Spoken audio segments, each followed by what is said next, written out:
ख़वातीनो हज़रात, देवियों, सज्जनों, मैं हूं अन्नू कपूर। आप सबका इस्तकबाल करता हूं आपके इस शो में जिसका नाम है सुहाना सफ़र विद अन्नू कपूर, सिर्फ 92.7 रंगीन एफएम पर। स्वागत है आप सबका। और इस रंगीन दिन को और भी रंगीन बनाने के लिए मैं लेकर चलूंगा आपको हिंदी सिनेमा के उस रंग बिरंगे साल में जहां से आमद हुई हिंदी सिनेमा के पहले सुपरस्टार की, और वो छा गया पूरी इंडस्ट्री पे। लेकिन इसके अलावा एक ऐसा साल जिसमें हमने देखा, सुना बेहतरीन म्यूजिक, अविस्मरणीय संगीत, यादगार नगमे, सब लिस्ट सूची बताऊंगा थोड़ी ही देर में। आप सुनते रहें सुहाना सफर विद अन्नू कपूर।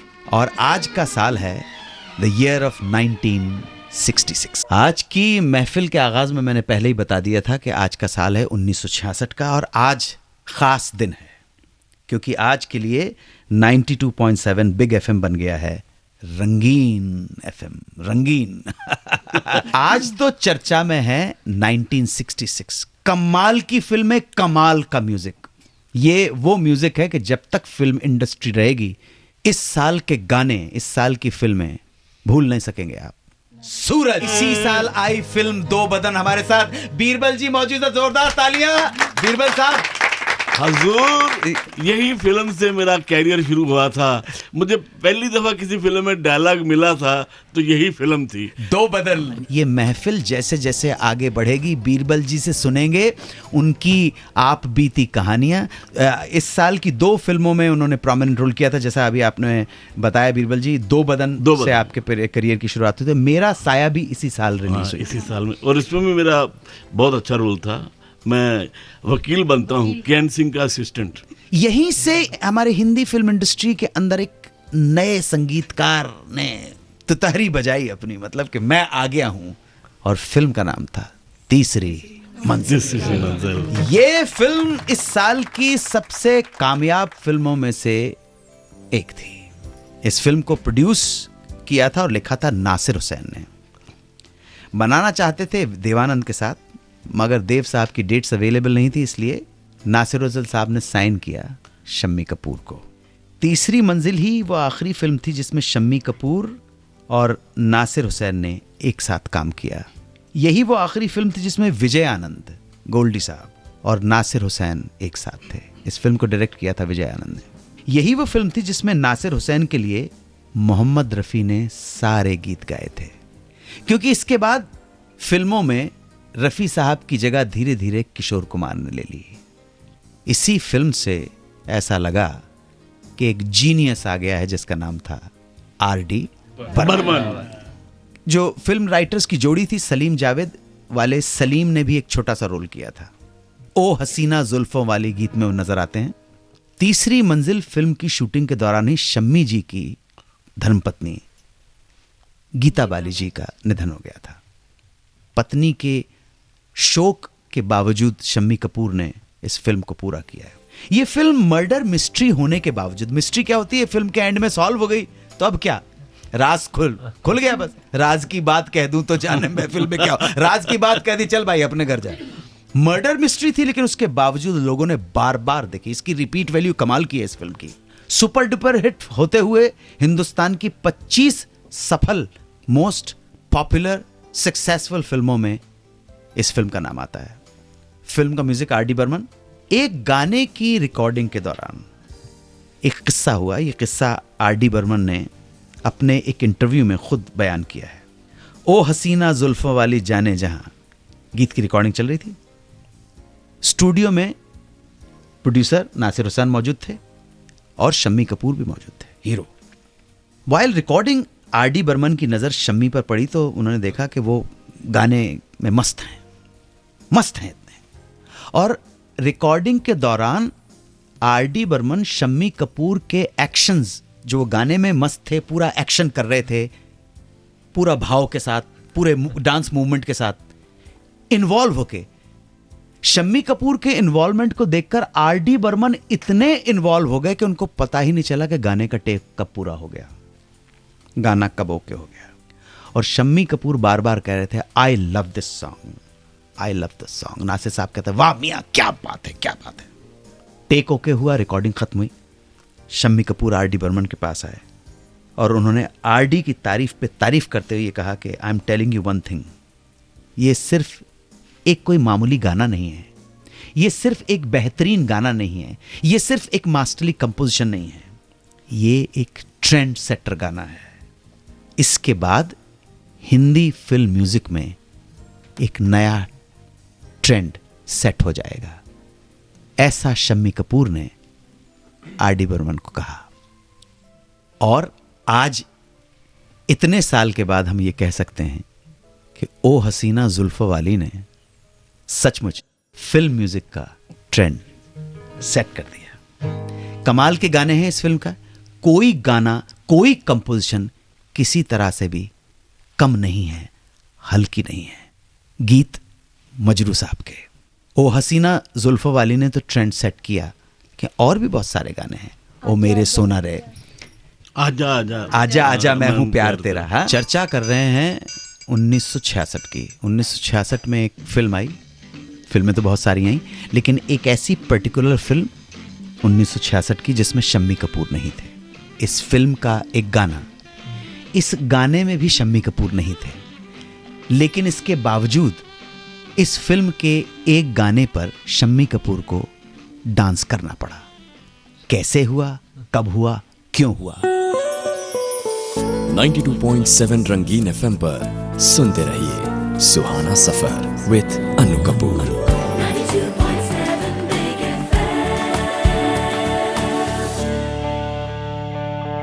बात करेंगे फिल्म लव इन टोक्यो की। इस फिल्म को डायरेक्ट किया और प्रोड्यूस किया प्रमोद चक्रवर्ती ने, और स्टोरी और screenplay by Sachin Bhowmik और आगा जानी काश्मीरी। फिल्म का म्यूजिक शंकर जयकिशन और गीत लिखे थे हसरत साहब ने, हसरत जयपुरी जी ने।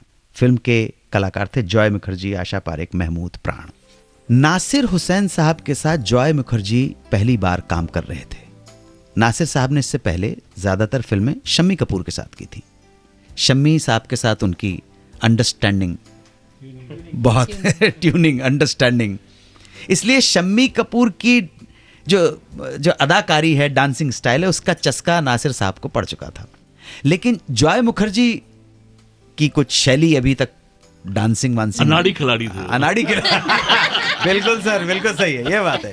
तो जब लव इन टोक्यो का एक गाना, उस गाने की डांसिंग की रिहर्सल चल रही थी, तो जॉय मुखर्जी को जब रिहर्सल करवाई जा रही थी तो ना डांस मास्टर खुश थे उनके स्टेप्स देखकर, डांस के मूवमेंट देखकर, ना ही नासिर साहब खुश थे। तो उन्होंने डांस मास्टर को सलाह दी कि भैया कुछ ऐसा करो कि मामला वैसा जम जाए कि जैसे शम्मी करता है। करवाने की कोशिश की डांस मास्टर ने, लेकिन बात जम नहीं पा रही थी, अपने आप कुछ हो नहीं रहा था। तो नासिर साहब घबरा गए और उन्होंने किसी तरह से पता किया, मन में एक आइडिया आया। उन्होंने मालूम किया कि शम्मी कपूर किस स्टूडियो में शूट कर रहे हैं। उन्होंने उस स्टूडियो में शम्मी कपूर को फ़ोन किया और कहा, यार शम्मी आ जाओ यार, मुसीबत में पड़ गया हूँ ज़रा, तो तुम भगे भगे चले आओ यहाँ रिहर्सल हॉल तक। इत्तेफाक से शम्मी कपूर ज़्यादा दूर शूट नहीं कर रहे थे। शम्मी कपूर अपने दोस्त के लिए वहाँ रिहर्सल हॉल पहुँच गए। नासिर हुसैन ने कहा, जॉय है यार, ये गाना है, मैं चाहता हूँ कि ज़रा सा ये तुम्हारी तरह लटके झटके के साथ ये गाना हो जाए तो अच्छा हो जाएगा। शम्मी कपूर ने गाना सुना और इम्प्रॉम्प्टू, स्पॉन्टेनियसली उस गाने के ऊपर उन्होंने डांस करके बताया, जो उनका भी डांसिंग स्टाइल था पूरा। जॉय मुखर्जी देखते रहे और एक बार नहीं, कई बार शम्मी कपूर ने डांस के स्टेप बताए, पूरा बॉडी के। शम्मी जी तो पूरा बदन की जो लोच थी, जो गाने का मिजाज था, जो सीन का मिजाज था, गाने का जो जिस तरह का अंदाज था, जो होना चाहिए था, जो डायरेक्टर को, प्रोड्यूसर को चाहिए था, तो शम्मी जी ने कई बार जॉय मुखर्जी को रिहर्सल दिखाई करके और वापस अपने काम की तरफ निकल गए। और जॉय मुखर्जी ने उन्हीं स्टेप्स को फॉलो करना शुरू कर दिया और उन्हीं स्टेप्स के साथ इस गाने की एक्चुअल शूटिंग की गई। अब शम्मी कपूर का डांस और जॉय मुखर्जी की अदाएं तो आप समझ सकते हैं ना, मैं कुछ कहना नहीं चाहता हूं। तो आप अगर गौर से देखेंगे तो डांस करते वक्त ना जॉय मुखर्जी शम्मी कपूर लगते और ना जॉय मुखर्जी लगते, लेकिन कुछ भी हो, फिल्म सुपरहिट थी, गाने सुपरहिट थे। एक और गाना है हसरत साहब ने, उर्दू के मास्टर पोइट मोमिन के पोइट्री पर आधारित 2 लाइनें लिखी हैं। मोमिन की गज़ल का ये बोल है। मोमिन उर्दू साहित्य के बहुत बड़े मास्टर पोइट माने जाते हैं। नावक अंदाज जिधर दीदा जाना होंगे, नीम बिस्मिल कई होंगे, कई बेजा होंगे, और फिर बहार आई वही दश्त नवर्दी होगी, फिर वही पाँव वही खार मुहिला होंगे। तो मोमिन की रचना के ऊपर ये रचना आधारित की थी, ओ मेरे शाह खुमा। वो ज़माना बिल्कुल और था। अभी भी हिंदी और उर्दू का जो चलन होता था फिल्मों के अंदर, अभी भी हिंदी फिल्मों के गीत साहित्य का दर्जा रखते थे। लव इन टोक्यो है तो क्या है, साहित्य तो हिंदी था। 1966 की चर्चा है।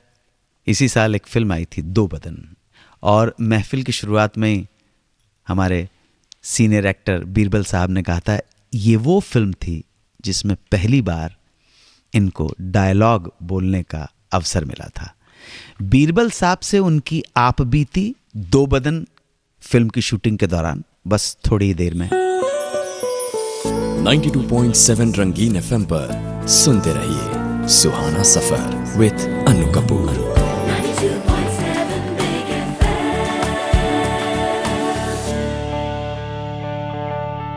1966 की फिल्म दो बदन, इसको डायरेक्ट किया था राज खोसला ने, and this film was produced by Huda Behar, है ना जी। ये वो फिल्म थी जिसमें बीरबल साहब, जोरदार तालियां बीरबल जी के लिए, इनको पहला मौका मिला था डायलॉग बोलने का। जी बीरबल साहब, आपके पास माइक है, आप जो कहना चाहे, अपने संस्मरण, अपनी यादें। वो सीन था एग्जामिनेशन हॉल के बाहर, हम सब स्टूडेंट अपने अपनी स्टडी कर रहे हैं, तो उसमें मनोज कुमार है, आशा पारिक है, मोहन चोटी था, और साथ में गुलशन बावरा भी था। उस सीन की डिमांड थी कि एक ऐसा लड़का चाहिए था जो गधा दिखे।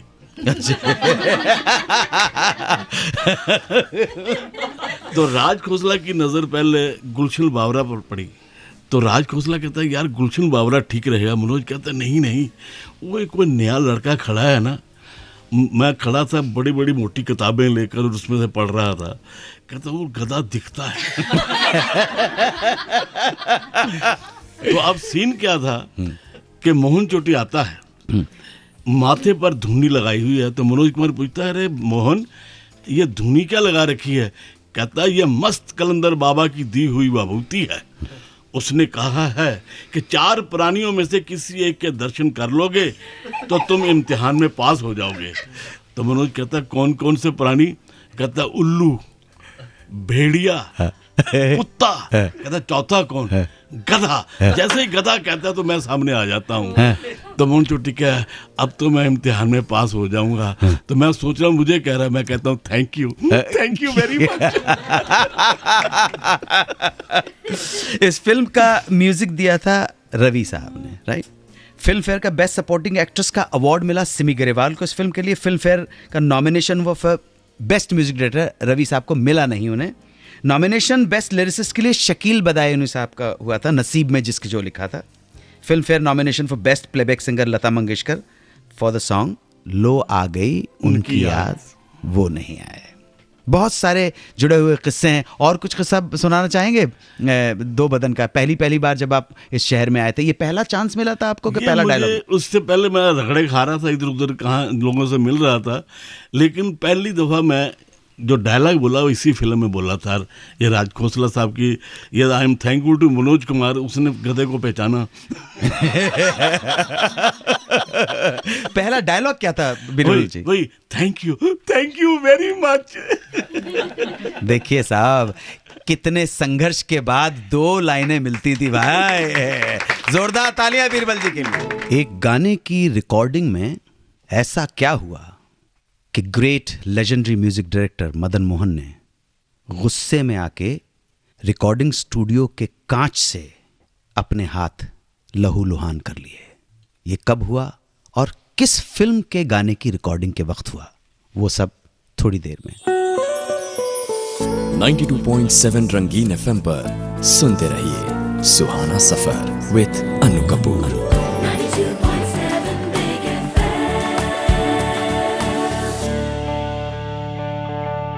आज बात हो रही है 1966 की। 60 का दौर फिल्म संगीत के हिसाब से, मैं पहले भी कह चुका हूँ, गोल्डन पीरियड कहा जाएगा। वो 55 से लेकर और 75 तक सचमुच फिल्म म्यूज़िक का गोल्डन टाइम था। नौशाद भी थे, नैयर भी थे, शंकर जैक्सन भी थे, रवि भी थे, खयाम भी थे और थे मदन मोहन। और इसी साल मदन मोहन के संगीत से सजी एक फिल्म आई, मेरा साया। तू जहां जहां चलेगा मेरा साया साथ होगा। ये ध्यान रखना, बड़ा सिंबॉलिक नाम है, सिंबॉलिक नाम है, ध्यान रखना आप। टेक्सास या ह्यूस्टन की सड़कों के ऊपर या ऑस्टिन की सड़कों पर या न्यूयॉर्क के मैनहट्टन के अंदर या इंटरलाकन की छोटी सी सड़क के ऊपर या बार्सिलोना या मैड्रिड के अंदर या वियना में कहीं जाते हुए आप अगर ये कहेंगे, आपसे कोई पूछता है आप कहाँ के हो, तो आप कहते हैं मैं भारत का हूँ।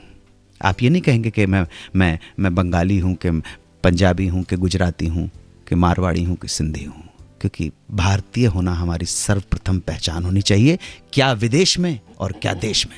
रीत सदा मैं गीत वहाँ के गाता हूँ, भारत का रहने वाला हूँ। मदन मोहन के अंदर ये विशेषता है। मदन मोहन को मैं इसलिए ग्रेट म्यूजिक डायरेक्टर मानता हूँ कि मदन मोहन ने, नौशाद साहब ने, जयदेव जी ने उस तरह की रचनाओं का इस्तेमाल किया जिनका आधार कहीं ना कहीं भारतीय संगीत था।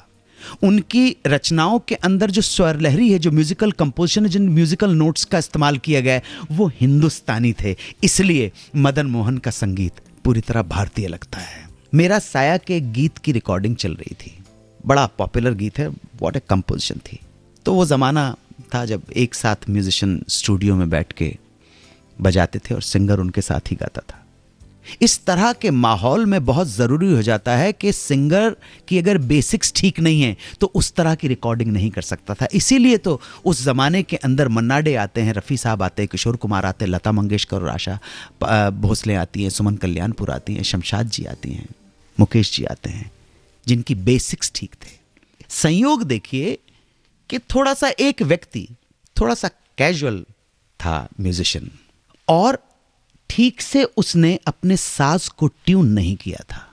एक तार हल्का सा उतरा हुआ था, कंसुरा बज रहा था, ऐसा नहीं कि बेसुरा बज रहा था, कंसुरा बज रहा था। मदन जी बार बार उससे कह चुके थे, बार बार, कि तुम ये ठीक कर लो भाई, ठीक कर लो, तुम्हारा तार कसो, अभी भी कंसुरा बज रहा है। लेकिन उसने ध्यान नहीं दिया।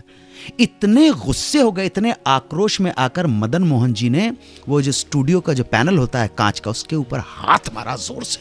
कांच टूट गया, हाथ घायल हो गया, लहूलुहान हो गया।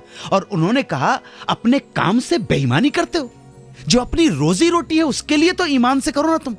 हाथ लहूलुहान हो गया, हाथ घायल हो गया, खून निकल रहा था। और गाना गाने के लिए लता मंगेशकर तैयार थीं। लता मंगेशकर ने अपने साड़ी का पल्लू फाड़ा और मदन मोहन के घायल हाथ पर बहते हुए खून को रोकने के लिए उन्होंने अपने साड़ी के पल्लू से पट्टी बांध दी। बाद में मदन ने कहा, मदन मोहन ने, ये तो राखी का डोरा था। वो जमाना था जब एक लड़की या एक स्त्री किसी पुरुष की कलाई पे अगर कुछ भी बांध दे तो पुरुष, वही हिंदुस्तान का पुरुष था, जो कहता था, ये तूने फैशन में बांधा है कि सचमुच बांधा है तूने।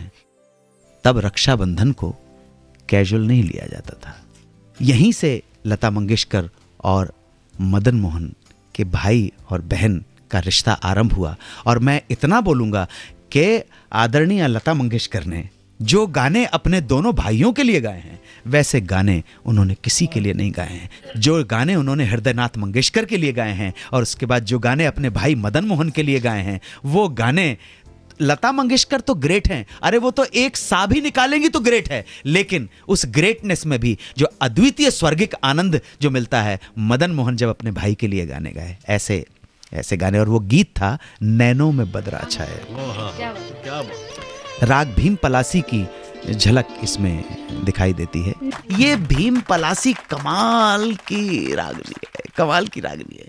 इसके ऊपर बड़े बड़े खेल हुए हैं। और इसी गाने की रिकॉर्डिंग के वक्त दो महान कलाकार भाई बहन बने। सन 1966 की एक फिल्म से ही काफी दिनों से संघर्ष करता हुआ एक बहुत ही खूबसूरत हीरो बन गया स्टार। 92.7 रंगीन FM पर सुनते रहिए सुहाना सफर विद अनु कपूर।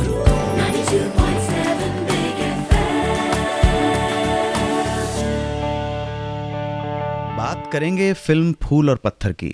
इस फिल्म को डायरेक्ट और प्रोड्यूस किया था ओपी रल्हन ने। फिल्म की कहानी भी उन्होंने ही लिखी थी। फिल्म का म्यूजिक रवि। इस फिल्म के कलाकार थे मीना कुमारी, शशिकला, ओपी रल्हन और धर्मेंद्र। इसी फिल्म से धर्मेंद्र जी बन गए स्टार। इस फिल्म को दर्शकों ने बहुत पसंद किया और इतना पसंद किया कि ये फिल्म मना गई गोल्डन जुबली। ये फिल्म स्टारडम की तरफ पहला कदम था धर्मेंद्र का। इसी फिल्म की वजह से फिल्म फेयर में धर्मेंद्र का नाम नॉमिनेट हुआ देवानंद के सामने, और इसी फिल्म से धर्मेंद्र और मीना कुमारी की जोड़ी भी हिट हो गई। दोनों ने इस फिल्म के बाद चंदन का पालना, मंजली दीदी और बहारों की मंजिल जैसी फिल्मों में काम किया। तो बात कर रहे हैं फूल और पत्थर की। इस फिल्म में की एक इंपॉर्टेंट भूमिका में थी शशिकला जी। उन्हें उनकी परफॉर्मेंस के लिए बेस्ट सपोर्टिंग एक्ट्रेस का अवार्ड भी मिला। शशिकला जी ने नेगेटिव रोल किए, वैम्प का चरित्र निभाती थी। लेकिन आज मैं शशिकला जी के बारे में और उनके जिंदगी के उस पहलू के बारे में बताऊंगा जो शायद आम लोगों को पता नहीं है। शशिकला जी की जिंदगी में एक ऐसा मोड़ भी आया जब उनका मन स्टारडम, दिन रात की शूटिंग, कैमरे के सामने रहना, एक टफ कंपटीशन, उलझी जिंदगी से उब गया और तलाश शुरू हो गई उनकी कि कहीं सुकून मिले, कोई शांति मिले। इसी दौरान एक दिन इत्तेफाक से एयरपोर्ट पर उन्हें मदर टेरेसा के दर्शन हो गए। मदर टेरेसा भीड़ से घिरी हुई थी, लेकिन उसके बावजूद शशिकला जी किसी तरह उन तक पहुंची और अपने दिल की बात कह बैठी। उन्होंने कहा, मदर मुझे शांति का रास्ता बताएं। मदर टेरेसा ने देखा और शशिकला से कहा, क्या तुम अपना सब कुछ छोड़ सकोगी? शशिकला ने कहा, अगर आपका आदेश हो तो सब छोड़ दूंगी। उन्होंने शशिकला को सब कुछ छोड़ने के बाद कोलकाता आने के लिए कहा कि आश्रम में काम करो तुम। और सचमुच शशिकला जी अपना सब कुछ छोड़ छाड़ कर कोलकाता मदर टेरेसा के आश्रम में पहुंच गई। माहौल बिल्कुल अलग था, अलग संसार था। आश्रम की सेवा कार्य में जुट गई। वहां पे देश विदेश के अनाथ, मानसिक रूप से कमजोर और गंभीर असाध्य रोग से पीड़ित बच्चे एक ही छत के नीचे इकट्ठे थे। शशिकला का काम उन बच्चों को नहलाना धुलाना, उन बच्चों को कपड़े पहनाना, खाना खिलाना था, प्यार देना था। अलग अलग भाषाओं में बात करते ये बच्चे। शुरू शुरू में मुश्किल हुई, जापानी बच्चे को कैसे समझेंगे, चाइनीज बच्चे को कैसे समझेंगे। लेकिन धीरे धीरे शशिकला जी इसी माहौल में रमती चली गई। सेवा भाव ऐसा जाग पड़ा उनके हृदय में कि वहां जम गई और लगातार 10 साल तक निरंतर आश्रम की सेवा करती रही। जोरदार तालियां शशिकला जी के लिए। आप सुनते रहें, वापस आके बताऊंगा। 1966 का लेखा जोखा बहुत विशाल है। 1966 का फिल्म संगीत। 92.7 रंगीन एफएम पर सुनते रहिए सुहाना सफर विद अनु कपूर।